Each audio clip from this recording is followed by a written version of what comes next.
Welcome back guys, but if you're new, then please also support my channel by like, subscribing. Also help me reach to 700 subscribers. But if you're new and you like quick tips, tricks, periscopes, then this channel's right for you, because on this channel, I'm not going to be wasting your time. On this channel, once a week, I give a shout out to a new subscriber. If you didn't get a shout out, it's alright, because I give shout outs for those who donate, those who give me video ideas, and also I do shout outs for shout outs. So today's video, I'll be talking about pressure sores and the stuff that I do to avoid them. But before I start, it's time to give a shout out to a new subscriber. So today's shout out goes out to Amy Jackson.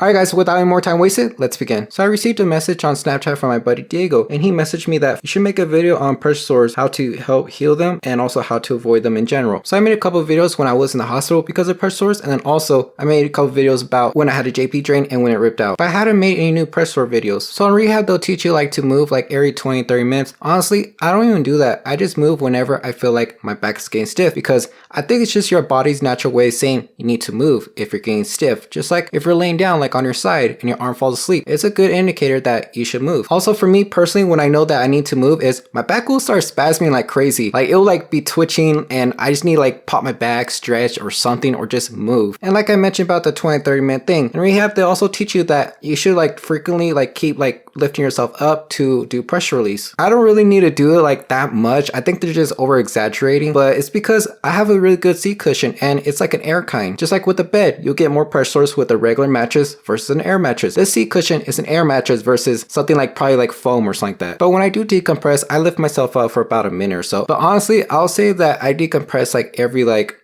30-40 minutes, or just whenever my back starts to like stiffen up, because for me personally, my back will lock up. And for those that don't know, I was shot in my spine, so my back hurts a lot. Something I want to mention to you guys is try not to sleep on like one position all the time, because you end up getting pressure sores. Because when I left the hospital, they gave me a home nurse and she came over and she examined me, and I noticed that I had like a big pressure sore like size of this as my fist, and it was actually black. It wasn't like open or anything. It was just like a black, like kind of looked like beef jerky or something like that, like the, you know, the tough texture, but it was black on the skin, but it was on the hip. But anyways, they treated it for a while, but then my insurance switched up and I didn't get any supplies, and so it actually ended up opening up. It took about 4 or 5 months to heal on its own, but the one on my right hip that I got from my shell brace, it took a longer time to heal, but it ended up getting infected. And what I mean about infected is it went all the way to the bone, so that's how bad it was, and it was actually like about a whole size too. But anyways, for this one, I actually had to go through surgery. I went through 3 surgeries for this, and let me explain. For the first surgery, they're going to do deep cleaning. Then they'll wait at least like a week or so while you're still at the hospital, and then they'll just bring you back in, and then they'll actually like get a piece of your leg or wherever it has a lot of meat and skin, and they'll put it in the affected area. So for me,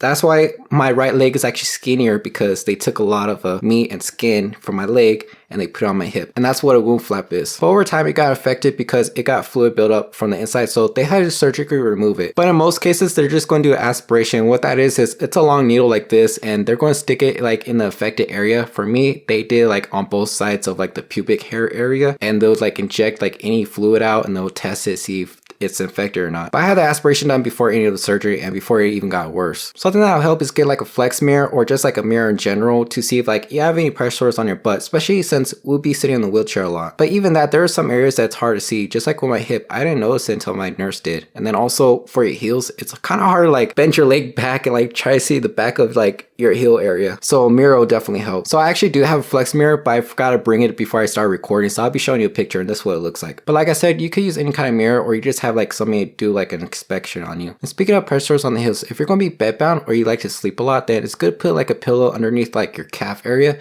so your feet will be floating up. Because when I went through surgery, I was actually bedbound for a month, because a wound flap, it's a flap, and I was afraid of it like just ripping off, so it was kind of scary. So I waited a month before I was like able to like move around and stuff like that. But even when I tried to sit up, then it kind of like looked like it was like bleeding a bit and kind of want to rip off, so it was a little scary. So anyways, I was in so much pain because all I had to do is just like lay flat on my back, and like I mentioned, my back will spasm up a lot, and also like I try like foam roll it, but I can't, like I was limited of movement. And me being independent, I do everything on my own, but being bedbound, I was pretty much limited. So my family, they had like pretty much like rotate and help out. But even without surgery, my parents will meal prep, and then also they'll take me to my appointments, you know, they'll rotate, and also they'll help do like a deep cleaning in my restroom. All I had to do is just just maintain it every now and then, but they'll do a deep cleaning. And for those that don't know, setting up appointments and making all those phone calls and arguing with your insurance, like why isn't this covered? Why isn't my son getting his wheelchair set up? This and that. So you guys should definitely know that's a hassle. So please leave a like for this video and then also comment below to help show my dad some appreciation and also my family. But anyways, back to the pet stores on the hills or any place in general. If it's like red, it's like a beginning stage. All you gotta do is just like pretty much always move or rotate and stuff like that, or just like lift yourself up from your wheelchair. But when it starts to get bad, like starts to open up, then that's when it could get serious because it could get infected. And like I said, it took me about 4 or 5 months to heal an open wound like this, like a fist hole in me. It was very gross. So the beginning stages, you need to do what you need to do before it gets worse. But if you do have a serious wound like that where it's like opening your skin, then I'll tell your doctor, because she could set up like a home nurse so they could clean it and stuff like that. And most likely what they're going to do is just like clean it with saline and then just pack it in. They could do wet to dry or whatever. The whole idea of like wet to dry is it's like duct tape. When you put like duct tape on like your shirt that has a lot of hair on it and you take it off, it's going to rip off anything. So that's the whole point of wet to dry. You're pretty much like wetting like the fabric or like the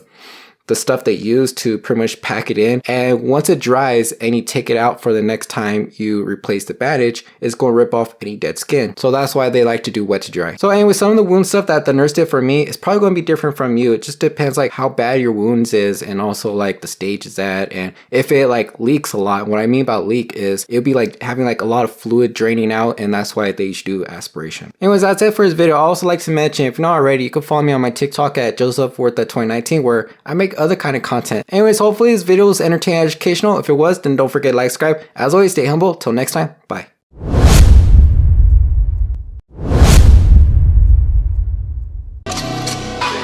Yes.